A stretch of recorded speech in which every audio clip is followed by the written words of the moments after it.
Surely new builds are of a much higher standard. Only one way to find out. We're off to test a new build house. It was built in 2006 and the owner, Julia Bennett, isn't happy with her heating bills. In the summertime it's absolutely fine, but in the wintertime it's a really hard to heat house, which is just not what you expect for a house that's less than 10 years old.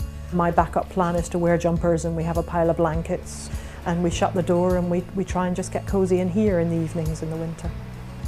So why can't they keep their new terraced home warm?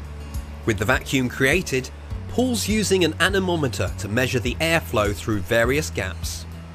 There are poorly fitting pipes and damage, but it's the door which causes Paul particular concern.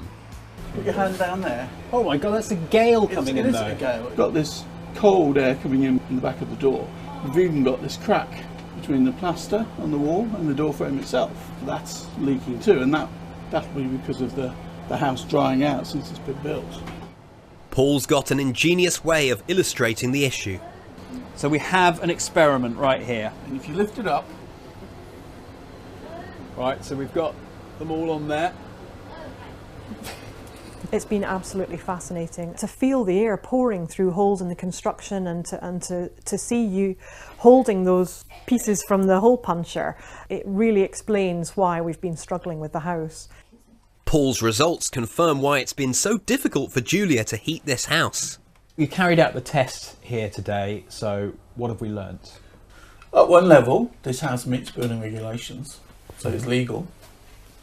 But at another level, it's awful. What do you mean by that? Well, the result, the number, is an air permeability of 9.1. So that essentially means if you had a 20-mile-an-hour wind, after about 6.5 minutes, your hot air is gone. As the owner here says, they can't afford to heat it.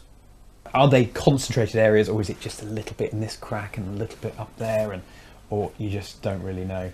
Essentially everywhere in this house, on the outside walls, it leaks. This house was designed to be wet plastered, right? But it's not. It's got dot and dab because that's quicker and cheaper for the builder to do. And the consequence of that is anybody who lives in this house is going to have fuel bills that are probably 40 or 50% higher than they would have been for heating. Buyers of houses in this country need to beware.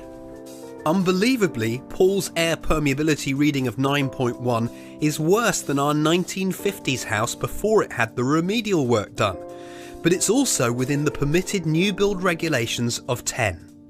It's really, really shocking because to feel that a house that is so hard to heat still complies with building regulations, how can that be right? How can that be right for families that are in much harder circumstances than we are? I don't think modern houses should be hard to heat.